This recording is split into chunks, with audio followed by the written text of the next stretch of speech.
Shalom, dimanapun Anda berada pada hari ini, kita berjumpa lagi di dalam Renungan Tengah Minggu yang saya beri judul Bagaimana Allah Menguji Umat-Nya.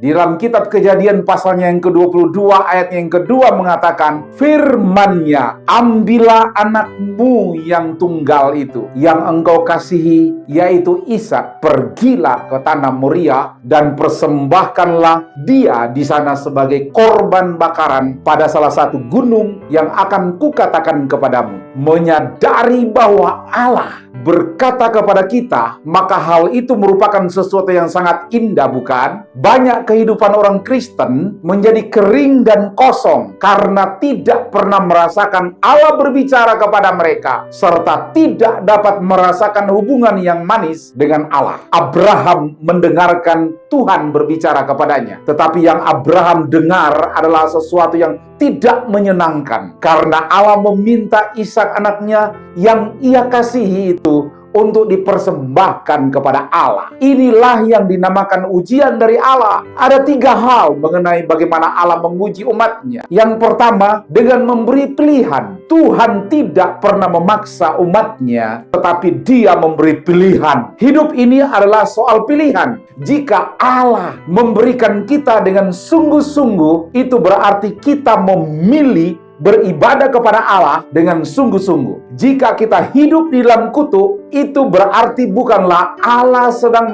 marah kepada kita, melainkan kita telah memilih untuk tidak beribadah lagi kepada Allah yang hidup itu. Kegagalan dalam memilih seringkali disebabkan oleh karena mengandalkan kekuatan diri kita sendiri. Bagaimana Allah menguji umat-Nya? Yang kedua, dengan memberi pengalaman di padang gurun. Alkitab berkata di dalam Ulangan pasalnya yang ke-8, ayatnya yang kedua, ingatlah kepada seluruh perjalanan yang kau lakukan atas kehendak Tuhan Allahmu di padang gurun selama 40 tahun.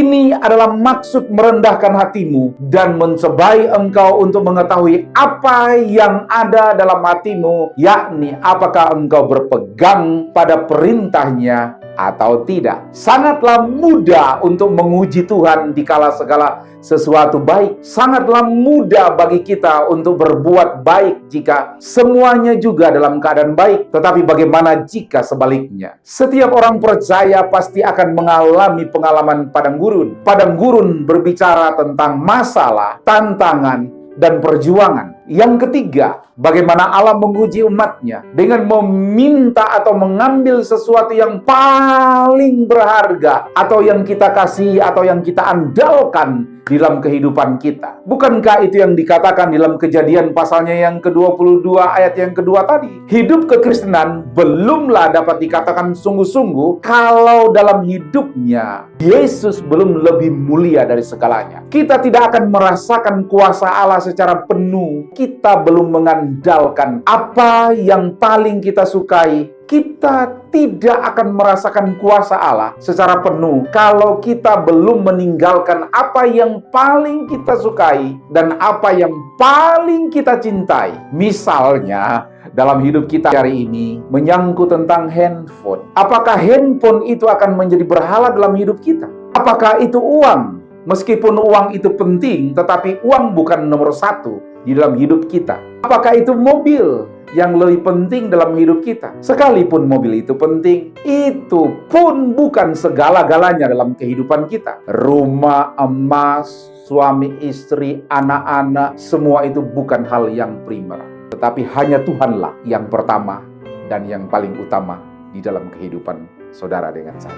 Kesimpulan saya melalui renungan tengah minggu, pengujian Allah bagi kita, Allah mendatangkan kebaikan bagi saudara dengan saya, dengan tujuan agar kita menjadikan Ia satu-satunya andalan kita. Mari kita berdoa. Tuhan, hamba-Mu berdoa menyerahkan setiap umat-Mu dimanapun mereka berada, pada setiap mereka yang mendengarkan renungan pada hari ini. Kami percaya ketika kami mendengarkan, kami boleh dikuatkan dalam hidup ini. Kami memiliki pengharapan, kami memiliki tujuan hidup yang mulia. Bagaimana Engkau yang dinomorsatukan dalam hidup kami, sehingga mujizat demi mujizat pasti kami akan raih bersama dengan Engkau. Kami nikmati mujizat tersebut. Kami menghargai Engkau yang telah memberikan pemberian yang terbaik di dalam kehidupan kami. Hamba-Mu berdoa menyerahkan setiap anak-anak-Mu dimanapun mereka berada. Tuhan juga yang memimpin menuntun kehidupan mereka di dalam keberhasilan. Apa saja yang mereka perbuat, dibuat Allah berhasil. Terima kasih untuk hari ini, hari esok, hari yang akan datang. Tuhan bungkus mereka semua dengan kuasa darah-Mu. Di dalam nama Tuhan Yesus Kristus, Raja alam semesta kami yang hidup, kami mengucap syukur dan berdoa. Amin. Tuhan memberkati kita semua.